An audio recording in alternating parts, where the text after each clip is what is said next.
ओम नमः शिवाय। ओम सदाशिव गुरुवे नमः। सावन मास के समस्त सोमवारों के दिन यह व्रत मनाया जाता है। श्रावण मास के जो सावन के जो सोमवार होते हैं उस दिन व्रत करना चाहिए। प्रत्येक सोमवार को श्री गणेश, शिव पार्वती तथा नंदी की पूजा की जाती है। वैसे हमारे शिव परिवार के अंतर्गत श्री गणेश जी, नंदी, कार्तिकेय जी और नाग देवता और जो उनके भद्रम कर्णे विष्णुयाम देवा वीरभद्र और कुबेर जी महाराज का पंचोपचार से पूजन किया जाता है। यानी शिव परिवार जहाँ पर शिवलिंग स्थापित होता है, भगवान का शिव परिवार वहाँ पर स्थापित होता है। नहीं तो श्री गणेश जी, शिव पार्वती जी का प्रमुख और नंदी जी का तो पूजन किया ही जाता है। जल, दूध, दही, शहद, घी, चीनी, जनेऊ, चंदन, रौली, बेलपत्र, भांग, धतूरा, धूप, दीप और दक्षिणा से भगवान पशुपति का पूजन करना चाहिए। पंचोपचार, षोडशोपचार पूजन भगवान शंकर जी को जल अभिषेक, दुग्ध जल उसमें इत्र डाल करके, गंगा जल मिला करके अभिषेक करना चाहिए। ओम नमः संभवाय च मयोभयाय च, नमः शंकराय च महेश्वराय च, ओम नमः शिवाय पंचाक्षर मंत्र से हम जल उस भगवान शिव का अभिषेक करें। कर्पूर से आरती करें। कर्पूर गौरम करुणावतारम संसार सारम भुजगेंद्रहारम। इस प्रकार से रात्रि में जागरण करें। 16 सोमवार व्रत कथा महात्म्य सुनना चाहिए। यह व्रत रहने वाले तथा गुणगान करने वाले पर भगवान शिव अपनी कृपा बनाए रखते हैं। सोमवार का जो व्रत नियम है उसको संक्षिप्त में बता रहे हैं।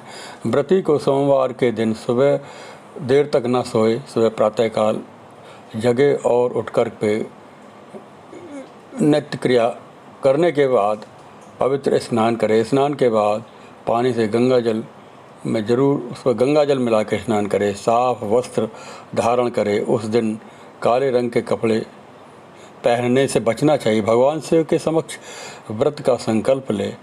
एक वेदी पर भगवान शिव पार्वती जी की प्रतिमा स्थापित करें। श्री गणेश जी को भी स्थापित कर सकते हैं। पंचामृत से भोले बाबा का अभिषेक करें। छोटा शिवलिंग घर में हो, नहीं तो मंदिर में जाकर भगवान शिव का अभिषेक करें। और सोमवार व्रत के दिन कथा विश्रवण करें।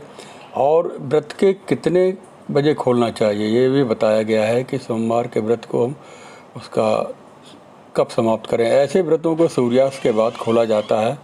अन्य व्रतों में जैसे सोमवार या गुरुवार के जो व्रत होते हैं, सुबह स्नान के बाद पूजा करने के बाद भोजन ग्रहण किया जा सकता है। कुछ लोग पूरे दिन व्रत रख करके शाम को पूजा करने के बाद भोजन ग्रहण करते हैं। आमतौर पर व्रत खोलने के लिए सबसे अच्छा समय सूर्यास्त के बाद माना गया है। और कुछ लोग अपना व्रत रात के समय भी खोल लेते हैं। इस व्रत में लौकी, कद्दू की सब्जी भी खाई जा सकती है। फलों में केला, अनार, सेब, आम का सेवन उत्तम माना गया है। और व्रत के साव के भूख शांत करने के लिए व्रत जब रहते हैं उसमें हम व्रत उपवास के समय जो नारियल का पानी, चाय के साथ मखाने भी खा सकते हैं। बाद में डिनर हल्का पौष्टिक रखने के लिए हम कद्दू का आटा और उससे सिंगाड़े के आटे की बनी हुई रोटी, सब्जी, सलाद, यानी उसी के ही लौकी की उसके सलाद, सब्जी, गिलास दूध या सेव ले सकते हैं, जूस ले सकते हैं, 1 गिलास दूध या जितना भी ले सकते हैं। लेकिन अधिकतर व्रत हमें स्वल्पाहार ही लेना चाहिए। व्रत वाले जो पदार्थ ग्रहण करने योग्य पदार्थ खाना चाहिए। इसके बाद व्रत के समय जो चढ़ाने वाले भगवान शिव को उनके मूर्ति पर उनके चढ़ाने वाले पूजन सामग्री के अंतर्गत आती है भांग, बेलपत्र, जल, धूप, दीप, गंगा जल, धतूरा, सफ़ेद चंदन, रौली, अष्टगंध, सफ़ेद वस्त्र, नैवेद्य जैसे आधा सेर गेहूं के आटे को घी में भून करके गुड़ मिला करके बना लेते हैं, जैसे पंजीरी कहते हैं, ये प्रसाद के रूप में चढ़ाते हैं कहीं कहीं। सावन सोमवार का जो व्रत उपवास हम करते हैं, ये पूर्णिमा के बाद, आषाढ़ी पूर्णिमा के बाद, गुरु पूर्णिमा के बाद या व्यास पूर्णिमा के बाद जो पहला सोमवार आता है, उस दिन से ये व्रत किया जाता है। यानी श्रावण महीने में जितने सोमवार पड़ते हैं उस सभी सोमवार को ये व्रत करते हैं। इसमें एक कथा भी प्रचलित है, जिसको सुनते हैं, श्रवण करते हैं या पढ़ते हैं पुस्तकों में। एक समय की बात है कि किसी नगर में एक साहूकार रहता था। उसके घर में धन की कोई कमी नहीं थी, लेकिन उसकी कोई संतान नहीं थी। इस कारण वह बहुत दुखी था। पुत्र प्राप्त के लिए प्रत्येक सोमवार का वह व्रत रखता था और पूरी श्रद्धा के साथ शिव मंदिर जाकर के भगवान का, शिव पार्वती जी का पूजन किया करता था। तो उसकी भक्ति देख करके एक दिन माँ पार्वती प्रसन्न हो गईं और भगवान शिव से उस साहूकार की मनोकामना पूर्ण करने के लिए आग्रह किया।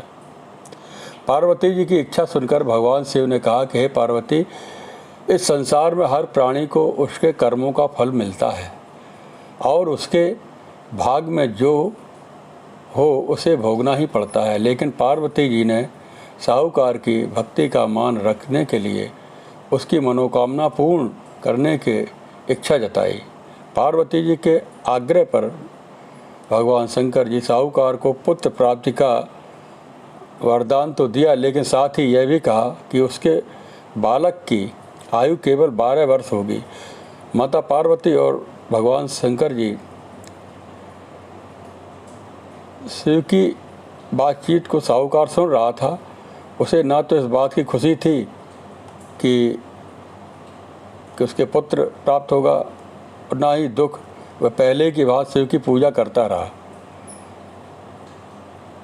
और कुछ समय के बाद साहूकार के घर एक पुत्र का जन्म हुआ।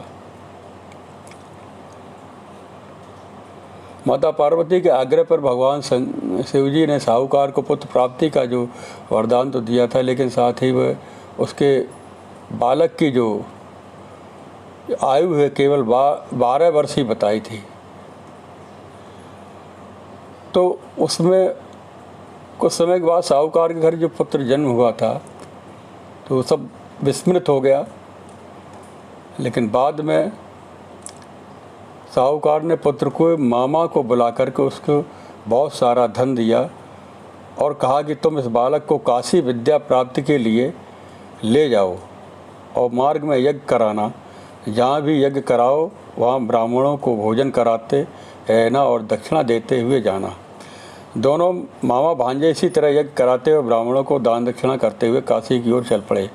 रात में एक नगर पड़ा जहाँ नगर के राजा की कन्या का विवाह था, लेकिन जिस राजकुमार से उसका विवाह होने वाला था वह एक आँख से काना था। राजकुमार के पिता ने अपने पुत्र के काना होने की बात को छुपाने के लिए एक चाल सोची।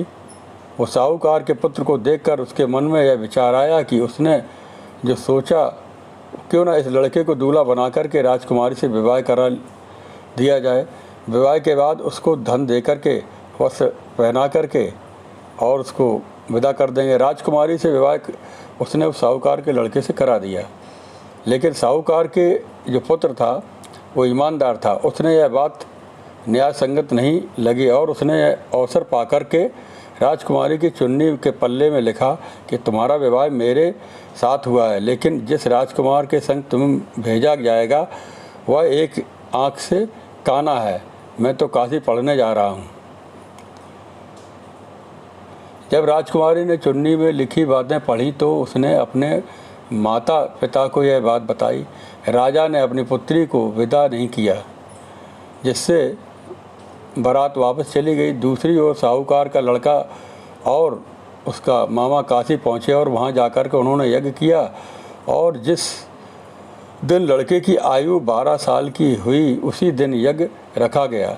लड़के के अपने मामा से कहा कि मेरी तबीयत कुछ ठीक नहीं है और मामा ने कहा कि तुम अंदर जाकर सो जाओ। शिव जी के वरदान अनुसार कुछ ही देर में उस बालक के प्राण निकल गए।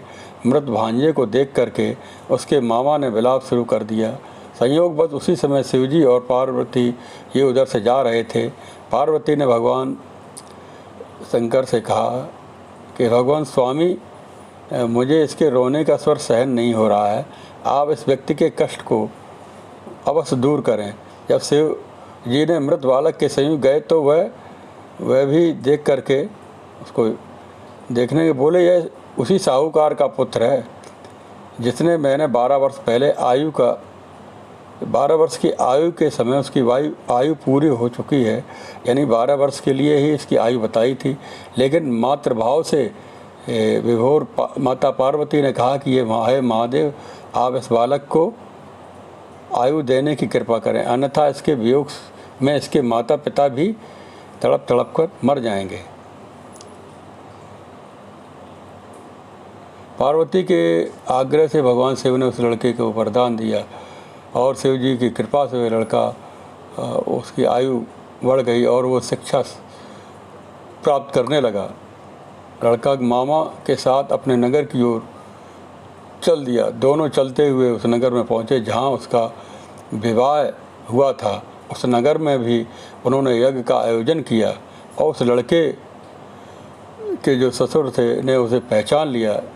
महल में ले जा कर के राजा ने महल में ले जा कर के उसकी खातिरदारी की और अपनी पुत्री को विदा किया।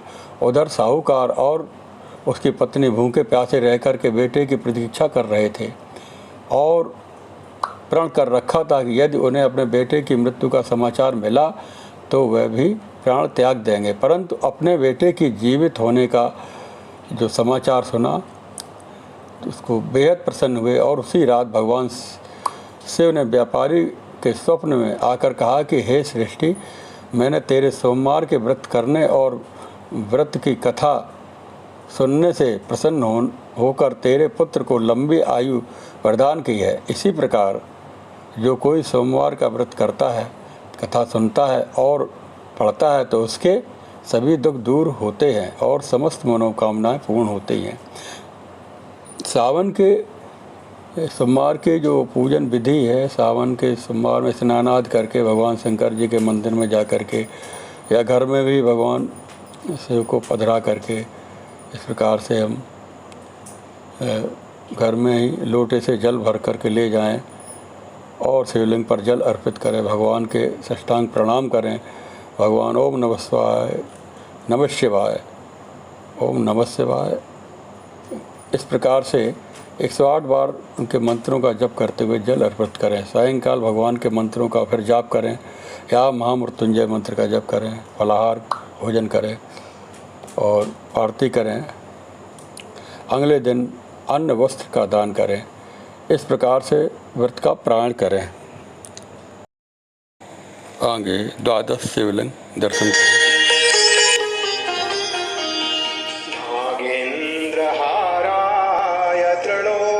चनाय भस्मांगरागाय महेश्वराय नित्याय शुद्धाय दिगंबराय तस्मै नकाराय नमः शिवाय, तस्मै नकाराय नमः शिवाय, तस्मै नकाराय